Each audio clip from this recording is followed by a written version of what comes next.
Bonjour les amis, alors je vais vous parler aujourd'hui de la construction du mur de soubassement, qui était une étape qui a succédé au coulage des fondations pour la construction de la maison.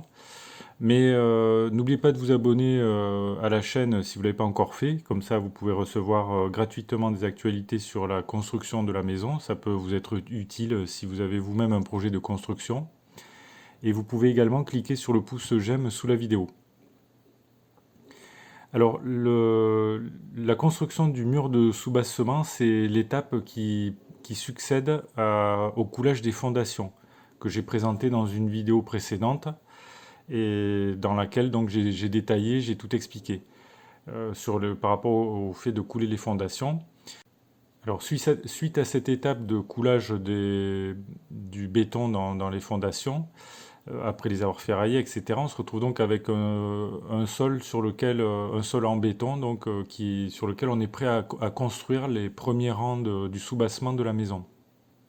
Il faut savoir qu'avant de se lancer dans la construction, il faut attendre, il y a un délai de séchage en fait, ou de prise plutôt du béton qui est assez long. Normalement, il faut 21 jours, si je ne dis pas de bêtises, environ, pour que le béton soit complètement pris et qu'on puisse bâtir dessus. Mais dans la réalité, tous les gens avec qui j'ai discuté, tous les entrepreneurs, tous les marchands de matériaux, les ouvriers, etc., m'ont tous dit que ce délai était très rarement respecté parce que le béton des fondations, il sèche beaucoup plus vite, enfin il prend en tout cas beaucoup plus rapidement dans les premiers jours, et il atteint déjà un taux de prise d'environ 70% au bout de 2 ou 3 jours. Et c'est pour ça que de nombreux artisans, de nombreux constructeurs de maisons individuelles font couler le béton et ils attendent pas en fait. Parfois même ils commencent à bâtir directement le lendemain, d'après ce que j'ai souvent entendu dire. Mais c'est pas bien en fait de faire comme ça. Il faut attendre, il faut laisser le temps au béton de prendre avant de faire quoi que ce soit et de construire dessus. Moi je pense que le minimum c'est entre une semaine et 15 jours d'attente. Alors la construction du mur de soubassement, ça consiste donc à poser des rangs de parpaings, des blocs en parpaing. Alors moi dans mon cas j'avais 3 rangs à poser, et dans mon cas également je dois préciser que j'ai fait une construction, un dallage sur terre-plein et non pas un vide sanitaire. Mais ça ne change pas radicalement les choses, puisqu'en règle générale, les vides sanitaires sont construits sur 3 rangs de hauteur. Alors la différence entre un dallage sur terre-plein et un dallage sur vide sanitaire, c'est que dans le cas du dallage sur terre-plein, en fait, on remplit l'intérieur du mur des murs de soubassement avec de la terre qu'on va compacter, et sur laquelle on va couler du béton après avoir compacté cette terre. Alors que dans le cas d'un dallage sur vide sanitaire, ce sont des poutrelles On va placer des poutrelles et on va laisser un vide entre le sol et ces poutrelles, qui fait donc ce vide en général, il y a 3 rangs, donc ça fait 60 cm de hauteur. Et alors on laisse circuler l'air dans le vide sanitaire pour éviter les problèmes d'humidité. Mais le vide sanitaire n'est pas toujours indiqué. Quand on a des sols argilo-calcaires par exemple, ou argileux, ça peut être très utile. Ou quand on a une construction qui se trouve dans une cuvette en particulier, là où on sait qu'on va avoir de l'eau qui va stagner, là, dans ce cas-là, c'est utile. Mais quand on a un sol qui draine, qui est parfaitement bien drainé, ou sur lequel il n'y a pas de problème a priori d'humidité, on peut construire un dallage sur terre-plein. L'intérêt du dallage sur terre-plein, c'est que c'est plus économique en fait. Alors j'ai vu qu'il y a j'ai entendu dire que pas mal d'entreprises font systématiquement des dallages sur vide sanitaire pour les maisons, tout simplement parce que ça leur permet de facturer plus cher en fait à leurs clients. Mais parfois c'est pas du tout indiqué de faire un dallage sur vide sanitaire. Alors dans mon cas, moi j'ai choisi de faire un dallage sur terre-plein. D'abord parce que le sol ne pose pas de problème d'infiltration. Et quand on regarde tout ce qui s'est construit aux alentours, il y a 90% des maisons qui sont construites directement sur des dallages sur terre-plein.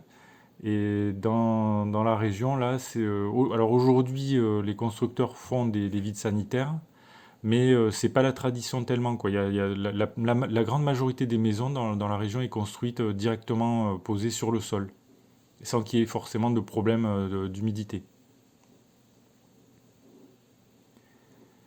Alors pour construire le mur de soubassement, j'ai donc dû acheter des matériaux.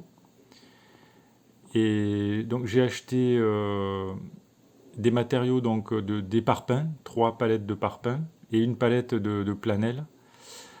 J'ai également acheté du sable en quantité assez importante et du mélange à béton. Ça, c'était dans l'objectif donc de construire, de remblayer en fait mon soubassement pour pouvoir par la suite couler la dalle.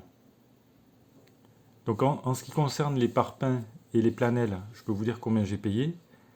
Les blocs en fait m'ont coûté en hors taxe 180 euros, donc les 3 palettes, donc c'est du hors taxe, hein.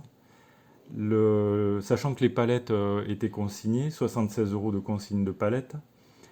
J'ai acheté 24 blocs d'angles qui m'ont coûté 19 euros, 68. Et j'ai acheté 42 mètres linéaires de planelles en béton. Donc alors les planelles, ce sont des éléments qui servent de coffrage au moment où on va couler la dalle en béton armé. Donc ce sont des éléments qui ont une épaisseur de 4 cm et qui ont un petit bec en fait qui ont un genre de pied, ce qui fait qu'on peut les poser sur les parpaings et ça évite d'avoir à coffrer la dalle quand on va vouloir couler le béton. C'est un coffrage en fait, hein. Ça permet de faire un coffrage. Et ces planelles, elles sont assez chères en fait, puisque mes 42 mètres linéaires m'ont coûté 238 euros, hors taxe. En ce qui concerne le sable, j'ai acheté 4 tonnes de sable. Donc on le voit ici, 4 tonnes de sable. Et j'ai acheté une grosse quantité de mélange à béton. 14 tonnes de mélange à béton. Ça peut sembler énorme, mais en fait, en réalité, je n'en ai pas eu assez pour faire ma forme en fait pour la dalle, pour couler la dalle. J'ai dû racheter encore, je crois, 14 tonnes de plus. Alors combien j'ai payé le sable et le mélange à béton? Le sable m'a coûté 86,95 €, donc les 4 tonnes. Ça fait 22,18 € hors taxe la tonne. Vous voyez que c'est pas très très cher.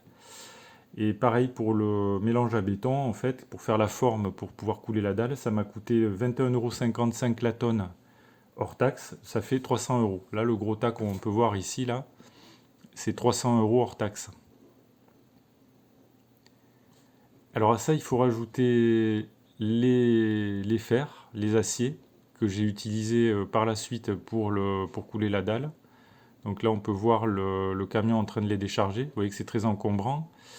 Chaque barre là fait 6 mètres. Alors comme vous le savez, je suis en zone sismique 3.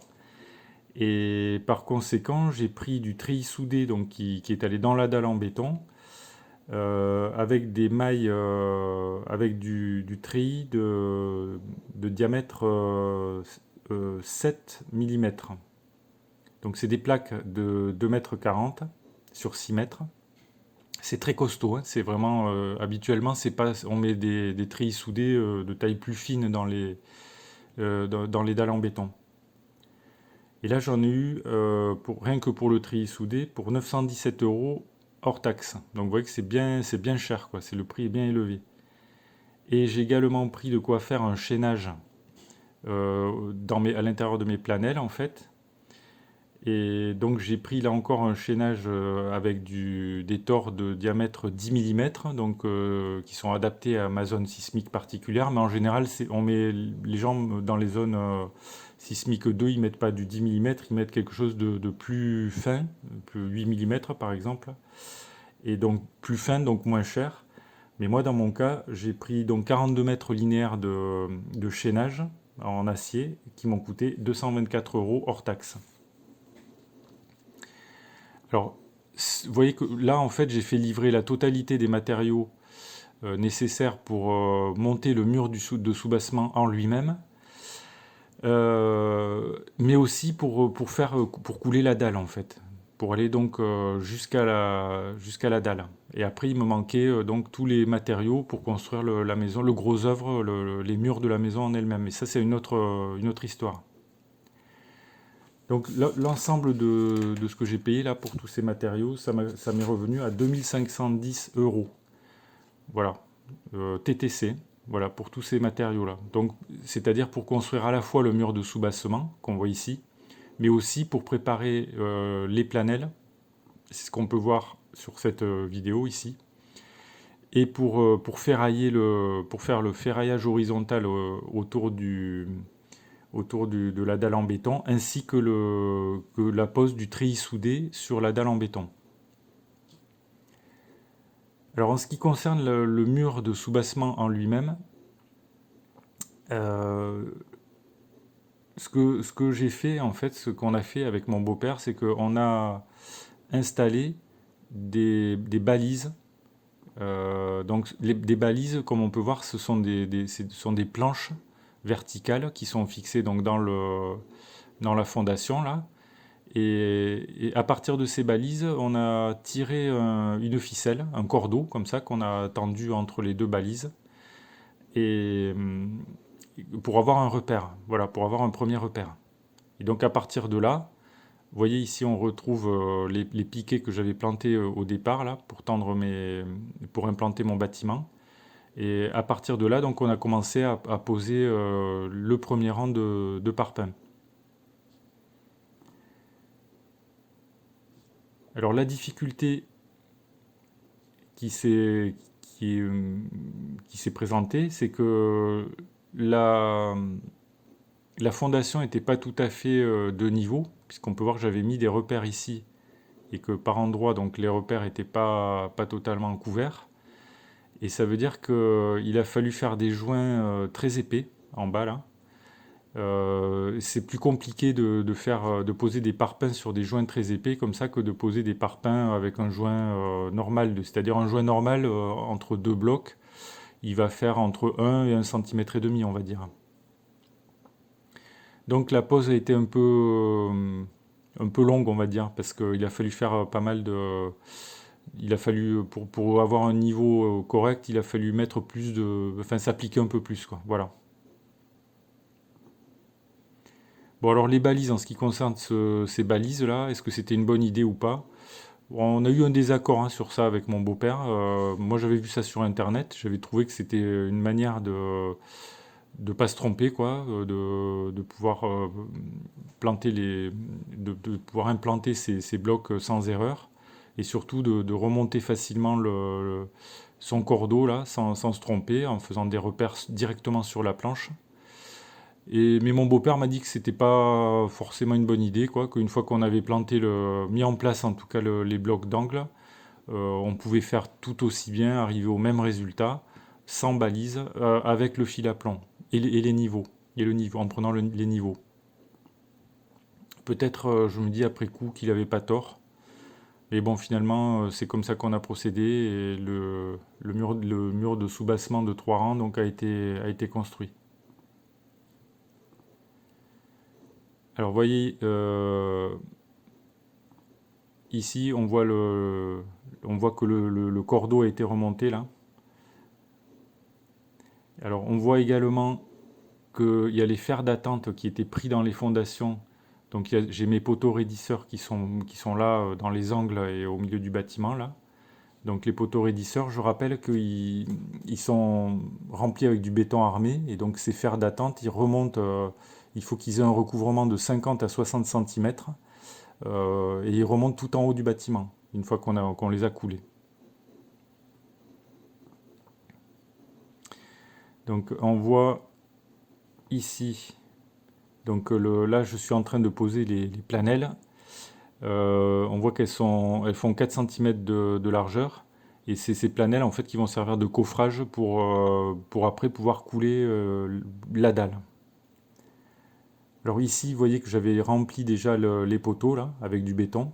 Donc il restait plus. En fait, cette étape, une fois qu'on a fait son mur de soubassement, on pose ses planelles, on remplit cet espace avec, avec du mélange à béton, ou avec de la terre qu'on va compacter avec une dameuse. Et on met un film d'étanchéité, on pose les treillis soudés, et ainsi que le chaînage horizontal là tout le long. Donc moi j'ai 42 mètres de chaînage tout autour là. Et ensuite l'étape qui suit, c'est le coulage de la dalle en béton de la maison en elle-même. Donc voilà les amis, ce que j'avais à vous dire par rapport à la construction du mur de soubassement. Dernière chose quand même, ici, comme vous pouvez voir, j'ai prévu l'électricité. Ça c'est du cuivre en fait, c'est un fil de cuivre. C'est pour évacuer, c'est la terre en fait, c'est pour évacuer l'électricité dans la fondation directement.